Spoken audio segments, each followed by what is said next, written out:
Hello everyone, this is Quality Food Safety 101. I am Arsalan. Today we change the setting a little bit. We are shooting today in our balcony. You can see the view behind us. Today's video is a little different. We'll start with a true story. A few years back, I overheard a conversation between my wife and her mother about a food poisoning case which was in our family. The scenario is this way that everybody had the same food, but one of the brothers of my wife was having food poisoning, nausea, vomiting, and stomach upset. And my mother-in-law didn't know the reason why.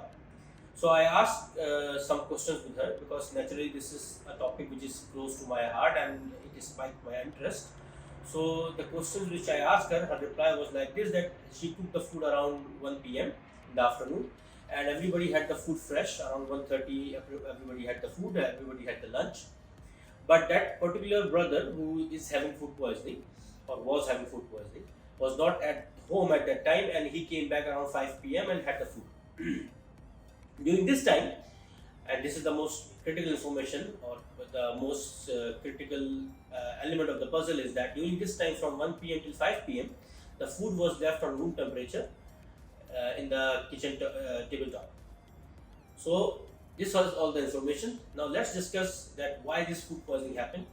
And similar to this, in the coming videos, we will discuss individual cases of food poisoning and to understand that why food poisoning can happen, and very importantly to make you understand that food poisoning can also happen from home cooked meals.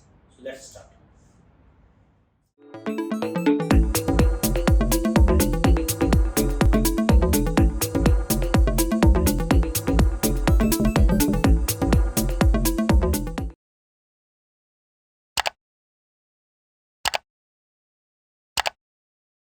Right, so let's get into the detail of this food poisoning case.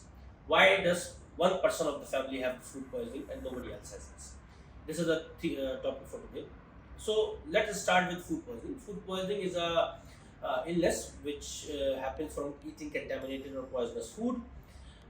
It can result into symptoms like nausea, diarrhea, vomiting, stomach ache, and very aggressive symptoms also in some cases, and may lead to serious illnesses or death as well. For more details about food poisoning, I will leave a card up here. You can go and watch that video and understand more about food poisoning. Let's start this case study now. So as you know, or as you remember, I will put some of the informations up here in the screen, that what are the key facts about this case.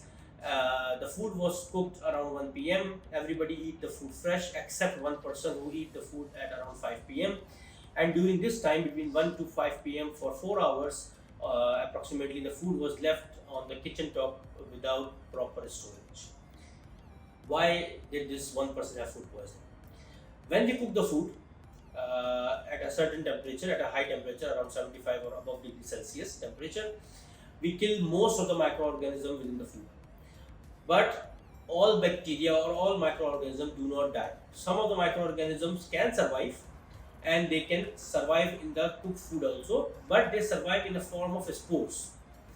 Spores are those form of particles which are not living, but if we leave them in the food at wrong temperature and give them support of cold temperature and water, they will germinate into living bacteria and then multiply and cause food poisoning. So let's break down this case into very easy facts. The one person who did not eat food fresh, who eat the food after 4 hours when it was left on the room temperature without proper storage, that person only got food poisoning. When we cook the food, we kill the maximum amount of microorganisms, but there are some bacteria which will survive or which can survive this cooking temperature and they don't die. But these bacteria, they survive in a different form. That form is called as the spores, and they cannot cause disease in that condition. But if you leave the food in the room temperature for a long time, these spores, since the food has nutrition, has water, and with the passage of time, the temperature will come down into room temperature, which is called as danger zone within the food industry. These spores will germinate and they will develop into living bacteria and they start to multiply. Now, these bacteria mostly they produce toxins, which are the poison, which can also harm the human beings. And as a result of this growth and multiplication and production of toxin, when this food is consumed, people can get food poisoning. Now here we have to remember one very important fact, that a food which is having pathogen bacteria or disease causing bacteria or has toxin will not have any bad smell or any bad texture, or the taste is also right, everything is perfect.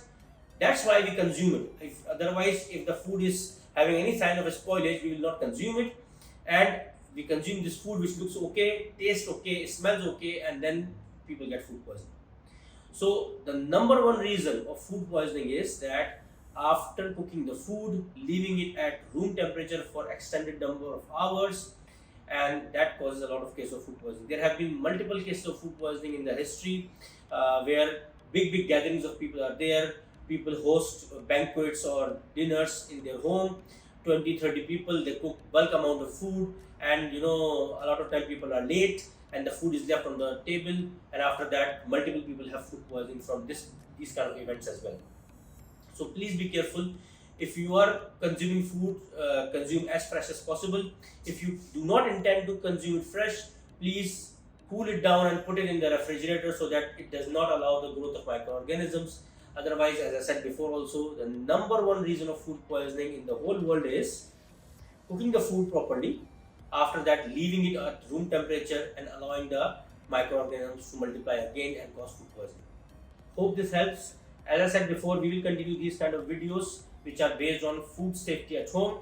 Today was one of the videos about food poisoning and how food poisoning can happen, and that's why we discussed one case. In the next video, we will discuss another case of food poisoning with a different reason. So stay tuned. Like that video, share it to your family and friends, anybody who has interest in this topic, and actually you should share to everybody, because food is consumed by everybody, so everybody should take care of food safety. See you in the next one.